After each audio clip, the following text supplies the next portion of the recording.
Hi friends, இன்றைக்கி காக்கும் தெய்வம் காலையில் எபிசோடு 25, 26 ரெண்டையும் ஒன்றா பார்த்துடலாம். இதுவரை தமிழச்சி யூடியூப் சேனல் சப்ஸ்கிரைப் பண்ணாமல் இருந்தீங்கன்னா சப்ஸ்கிரைப் பண்ணிவிட்டு பாருங்கள். இதுவரை பார்க்காத எபிசோடோட லிங்க்கையும் பிளேலிஸ்ட் லிங்க்கையும் டிஸ்கிரிப்ஷனில் கொடுத்துருக்கேன், போய் பாருங்கள். வாங்க இப்போ வீடியோக்குள்ளே போகலாம். ஃபஸ்ட்டு எடுத்தோடனே நம்ம முருகனை தான் காட்டுறாங்க. முருகன் அவங்க அம்மா அப்பாவை பற்றி தெரிஞ்சுக்கிறணும் அப்படின்னு ரொம்ப விரும்புகிறாரு. அதனால அப்பாட்ட போய், அப்பா அது மாதிரி நீங்கள் பிறந்ததுலேருந்து என்னைய தனியாக விட்டுட்டீங்க, அதனால் உங்களை பற்றி தெரிஞ்சுக்கிறதுக்கான சூழ்நிலை எனக்கு அமையலை. அம்மாவை பற்றி நான் ஃபுல்லாக தெரிஞ்சுக்கிறணும், உங்களை பற்றி தெரிஞ்சுக்கிறணும், அதோட கதையை சொல்லுங்கள் அப்படின்னு கேட்குறாரு. அதுக்கு சிவபெருமான் இந்த மாதிரி நீ எங்களை பற்றி தெரிஞ்சுக்கிறணும்னா அது கதை கிடையாது, அது வரலாறு, அதை ஒரு நாளில் உன்னால் தெரிஞ்சுக்க முடியாதுப்பா, அது பல நாட்கள் ஆகும் அப்படின்னு சொல்கிறாங்க. ஏன் அதுக்கு ஏதாவது அத்தியாயம் மாதிரி வச்சு கொஞ்சம் கொஞ்சமாக எனக்கு சொல்லுங்களேன் அப்படின்னு முருகன் கேட்கவும், அதுக்கு 9 வடிவங்களாக நம்ம உன்னோட அம்மா வடிவெடுத்திருக்கா, அதை 9 துர்க்கைன்னு சொல்லுவாங்க, அதை தெரிஞ்சுக்கிட்டாலே நீ உன் அம்மாவை பற்றின எல்லா விஷயத்தையும் முக்கால்வாசி தெரிஞ்சுக்கிறலாம் அப்படின்னு அவங்க அப்பா சொல்கிறாரு. உடனே முருகனுக்கு ரொம்ப ஆர்வம் அதிகரிக்குது. அம்மா அந்த மாதிரி சொல்லுங்கம்மா உங்களோட 9 அவதாரத்தை அப்படின்னு கேட்குறாங்க. இப்போ சிவபெருமான் 9 துர்க்கையோட ஒரு அவதாரத்தை சொல்கிறாங்க. முதலாவது வனதுர்க்கை, 2வது சூலினி துர்க்கை, 3வது யாக வேதா துர்க்கை, 4வது சாந்தி துர்க்கை, 5வது சபரி துர்க்கை, 6வது ஸ்வாலா துர்க்கை, 7வது லவண துர்க்கை, 8வது ஜீவதுர்க்கை, 9வது ஆஷினி துர்க்கை அப்படின்னு 9 துர்க்கையா உன்னுடைய அம்மா அவதாரம் எடுத்திருக்காங்க அப்படின்னு கதையை சொல்லிக்கிட்டு இருக்கும் போதே அங்கேருந்து நந்தி தேவர் வந்துடுறாரு. நந்தி இந்த மாதிரி முருகா உங்களை இந்திரதேவர் கூப்பிடுறாங்கன்னு சொல்லவும், இல்லை நான் வரமாட்டேன், நான் அம்மாவோட கதையை தெரிஞ்சுட்டு தான் வருவேன்னு குழந்தை மாதிரி அடம்பிடிக்கிறாரு முருகன். அப்போ பார்வதி தேவி, இல்லடாம்மா பெரியவங்க கூப்பிடும்போது நீ போகாமல் இருக்கக்கூடாது அப்படின்னு அனுப்பி வைக்கிறாங்க. இப்போ இந்திரதேவர் முருகன்கிட்ட என்ன சொல்கிறாங்கன்னா, இந்த மாதிரி மகிஷாசுரன் நம்ம வரம் வாங்கணும் தேவர்கள்ட்ட அப்படின்னு சொல்லிட்டு தவம் பண்ணிட்டு இருக்கான், அவன் தவம் வெற்றி அடைஞ்சிருச்சு அப்படின்னா நம்மள்ட்ட வரம் வாங்கிடுவான், அவன் பெரிய அழிவில்லாதவன் ஆயிடுவான், அவனோட தவத்தை தடுக்கணும், அது மட்டும் இல்லாமல் தவம் பண்ணும்போது அவன் போரிட மாட்டேன், அந்த நேரம்னு பார்த்து அவனை கொன்றுடலான்னு ரொம்ப மோசமான ஒரு ஐடியா போட்டுட்ருக்காரு.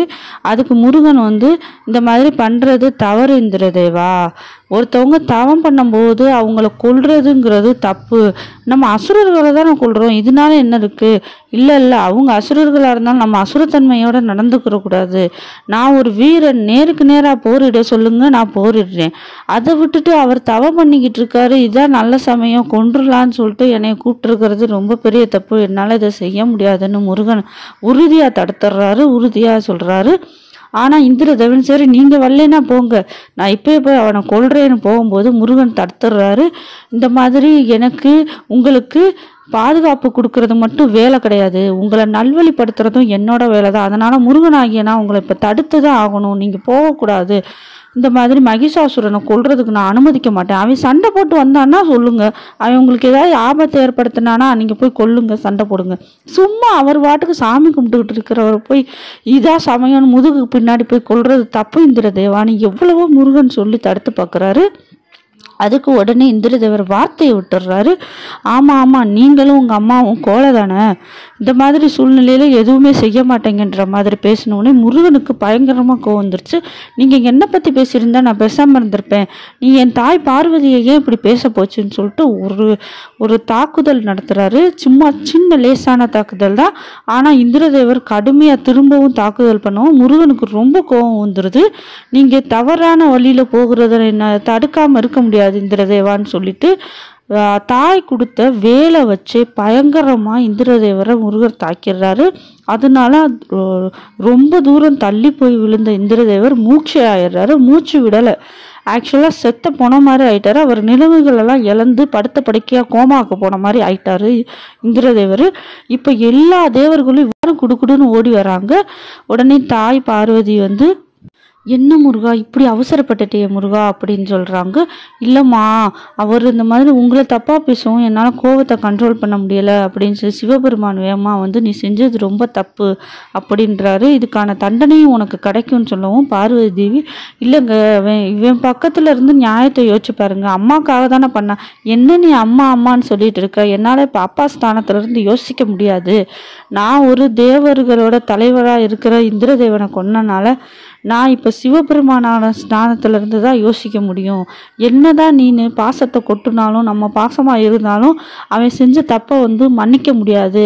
இந்திரதேவனை கொன்ன மாதிரி ஆயிடுச்சு. இப்போ இந்திரதேவனை அழிச்சதுக்கு முருகனுக்கு கண்டிப்பாக தண்டனை கிடைக்கணும்னு சொல்லவும் பார்வதி தேவி வேகமாக தன்னோட அண்ணன்ட்ட போய் அண்ணா அந்த மாதிரி பாருங்கண்ணா, அந்த மாதிரி பேசுகிறாரு இவர், நானே தவமிருந்து பெற்றிருக்கேன், முருகனுக்கு தண்டனை கொடுக்க வேணான்னு சொல்லுங்கண்ணா அப்படின்னு சொல்லிட்டு விஷ்ணுகிட்ட சொல்கிறோம். விஷ்ணு பகவானும் இந்த மாதிரி சூழ்நிலையில் மும்மூர்த்திகளான எங்கள்கிட்ட நீ வந்து கேட்குறது தப்பு பார்வதி, நாங்கள் இதில் தலையிட போகிறதும் கிடையாது, உன் மகனுக்கு உதவி பண்ண போகிறதும் கிடையாது, உன் மகன் பண்ணது ரொம்ப தப்பு அப்படின்னும் பார்வதிக்கு கண்ணீர் கொட்டுது.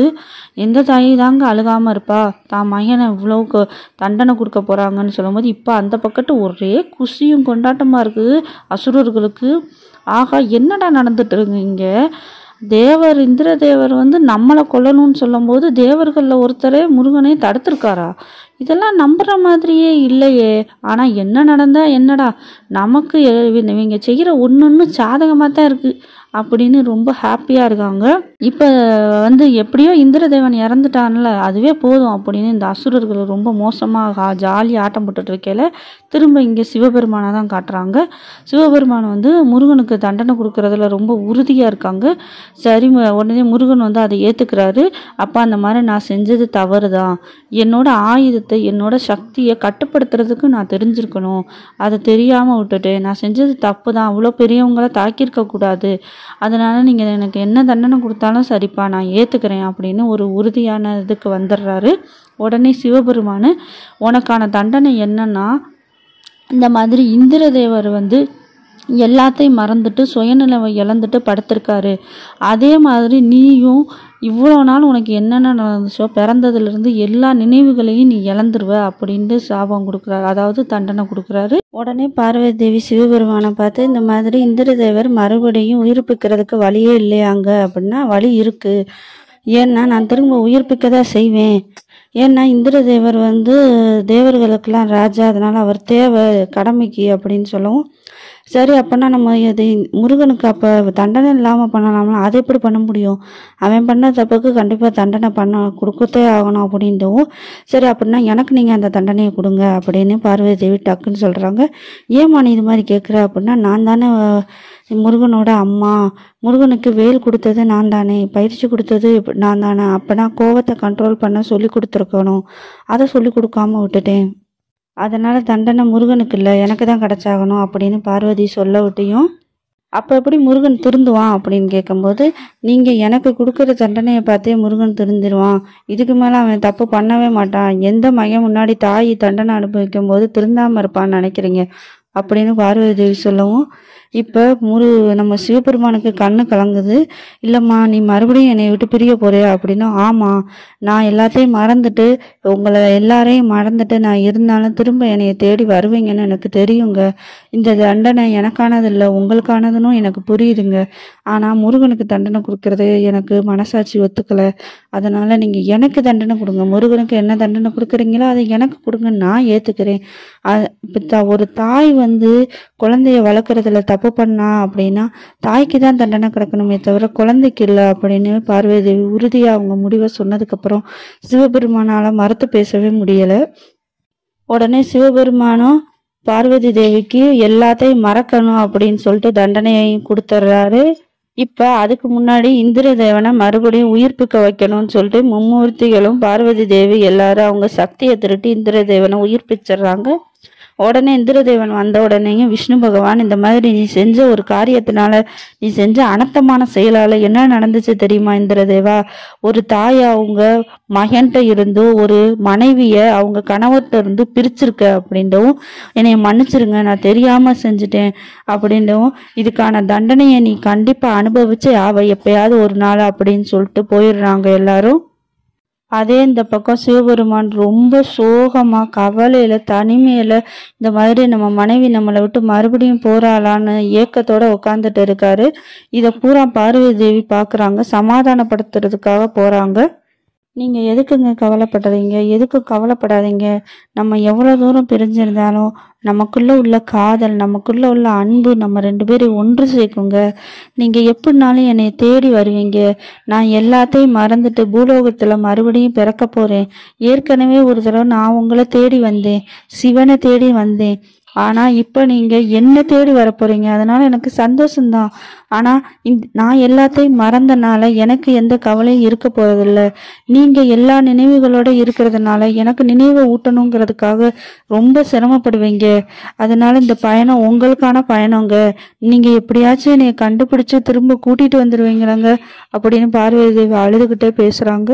2 பேரும் ரொம்ப சென்டிமெண்டா, அப்படியே உண்மையிலே சொல்லணும்னா இருக்கிற கடவுள்லயே சிவன் பார்வதியோட அன்பு அளப்பறிக்கதா இருக்கு. அவங்க 2 பேருக்குள்ள காதல், அன்பு, ஈர்ப்பு அவ்வளவு தூய்மையானதா இருக்கு. அதை அப்படியே தத்ரூபமா இந்த சீன்ல காட்டியிருப்பாங்க.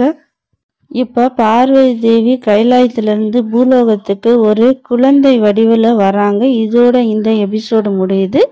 அடுத்து அந்த குழந்தை தான் மீனாட்சியோடைய கதையா வரப்போகுதுன்னு நினைக்கிறேன். மிஸ் பண்ணாம பாருங்க. அதுக்கு நீங்க தமிழச்சி சேனலை சப்ஸ்கிரைப் பண்ணிக்கோங்க.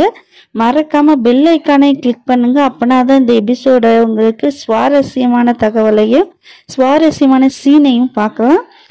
ஓகே, பாய்.